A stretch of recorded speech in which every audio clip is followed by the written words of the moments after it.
मंडळी, तुमच्या कानावर भले भले सर्वे आणि फॉर्म्युले पडले असतील, ते खरे असतील खोटे असतील त्या वादात आम्ही जाणार नाही। जे दादांनी क्लिअर केले त्यावरच आजच्या व्हिडिओमधून समजून घेऊ। बारामती, शिरूर, सातारा आणि रायगड ह्या तर आपण लढवणारच आहोत।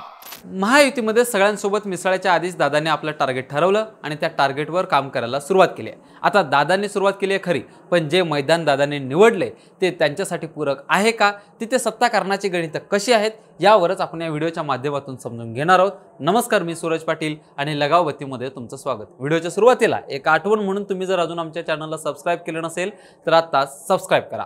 अशी माहिती समोर येते ती म्हणजे अजित पवारांनी भाजपकडे एक मागणी केली आहे। ती मागणी काय तर लोकसभेच्या निवडणुकीत जेवढ्या जागा एकनाथ शिंदेंच्या शिवसेनेला दिल्या जातील तेवढ्या जागा आपल्याला दिल्या जाव्यात। नॉन निगोशिएबल बेसिसवरती दादांनी भाजपच्या वरिष्ठांकडे 13 जागांची मागणी केली आहे। त्या जागा दादांना मिळतील का, भाजप देईल का, कुठल्या जागांवरती चर्चा होईल, हे सगळं चित्र बैठकीला बसल्यावर क्लिअर होईल। आता आपण सुरुवात करू दादांच्या टार्गेटवर असलेल्या मतदारसंघावर बोलायला। पहिला मतदारसंघ नक्कीच अमोल कोल्हेंचा। राष्ट्रवादी फुटल्यानंतर अजितदादांनी कोणाला पहिलं चॅलेंज दिलं असेल तर ते होते अमोल कोल्हे।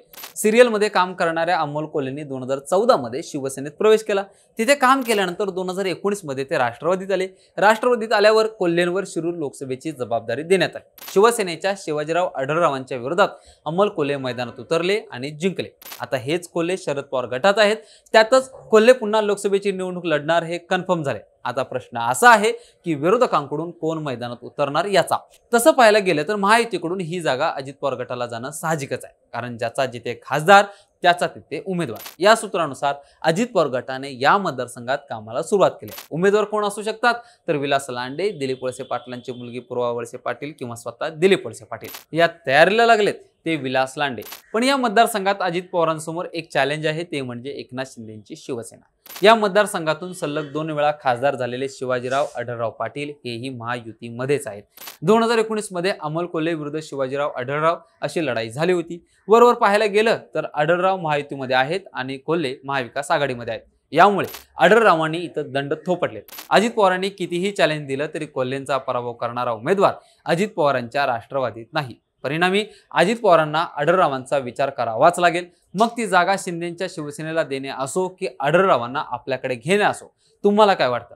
महायुतीमधून या जागेवर उतरण्यासाठी शिवाजीराव आढळराव काय निर्णय घेणार हे आम्हाला कमेंट करून सांगायला विसरू नका। आपल्या विषयातला दुसरा मतदारसंघ आहे तो म्हणजे रायगड। रायगडचे सध्याचे खासदार आहेत अजित पवारांच्या राष्ट्रवादीतले सुनील तटकरे। इथे ठरल्यात जमा आहे की महायुतीकडून ही जागा अजित पवारांच्या राष्ट्रवादीला जाणार आहे, तर महाविकास आघाडीकडून ही जागा ठाकरेंच्या शिवसेनेला गेल्यात जमा आहे। ठाकरेंकडून अनंत गीते कामाला लागलेत। हेच अनंत गीते 2009 आणि 2014 असं सलग 2 वेळा रायगडमधून खासदार झाले। त्यांचं चॅलेंज सुनील तटकरेंना असणार आहे। पण इथे एक लक्षात घेणं गरजेचं आहे, ते म्हणजे विधानसभेचं गणित। अलिबागचे आमदार आहेत शिंदेच्या शिवसेनेतले महेंद्र दळवी, महाडचे आमदार आहेत शिंदेच्या शिवसेनेचे भरत गोगावले, दापोलीचे आमदार आहेत शिंदेच्या शिवसेनेचे योगेश कदम, गुहागरचे आमदार आहेत ठाकरेंच्या शिवसेनेचे भास्कर जाधव, श्रीवर्धनचे आमदार आहेत अजित पवारांच्या राष्ट्रवादीतील आदिती तटकरे आणि पेनचे आमदार आहेत भाजपचे रवींद्र पाटील। वरवर पाहिले तर लोकसभा मतदारसंघात आमदारांची संख्या जास्त आहे, ती म्हणजे शिंदेच्या शिवसेनेची। पण आधीच खासदार असल्यामुळे ही जागा महाविकास आघाडीकडून अजित पवारांच्या राष्ट्रवादीला जाणार यात तीळ मात्र शंका नाही।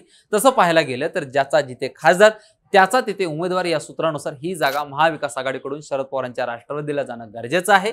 मात्र राष्ट्रवादीत फूट पडल्यानंतर या लोकसभा मतदारसंघात शरद पवारांचा म्हणावा तितका जनाधार नाही। त्यामुळेच अजित पवारांच्या राष्ट्रवादीतल्या सुनील तटकरे यांचा थेट सामना ठाकरेंच्या शिवसेनेतल्या अनंत गीतेंशी होणार हे इथं फायनल झालंय।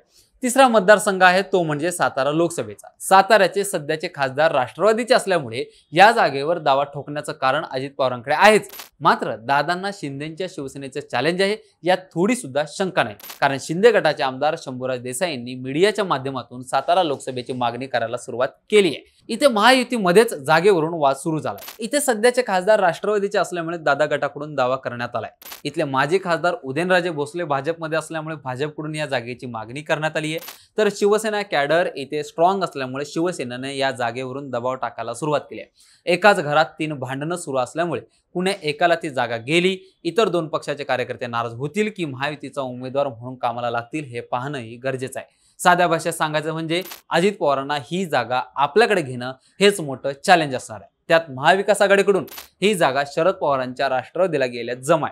मग त्या जागेवर उमेदवार कोण असणार हे ठरवणं अजून बाकी आहे। उरलेला एकमेव मतदारसंघ म्हणजे बारामती लोकसभा मतदारसंघ।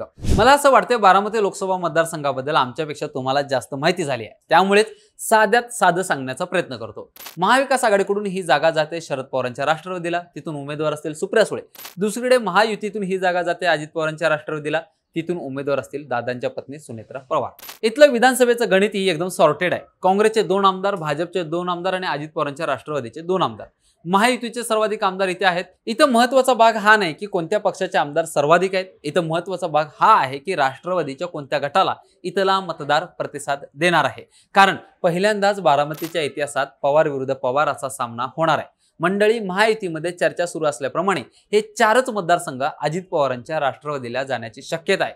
दादांनी भलेही 13 जागेंची मागणी भाजपच्या वरिष्ठांकडे केली असली तरी ती मागणी भाजपकडून मान्य होईल का? ते 13 मतदारसंघ कुठले असू शकतात? आम्ही सांगितल्याप्रमाणे त्या मतदारसंघात दादांचे उमेदवार विजयी होतील का? हे सगळं आम्हाला कमेंट करून नक्की कळवा आणि अशाच व्हिडिओसाठी आमच्या लगावबत्ती या चॅनलला आता सबस्क्राईब करा। धन्यवाद।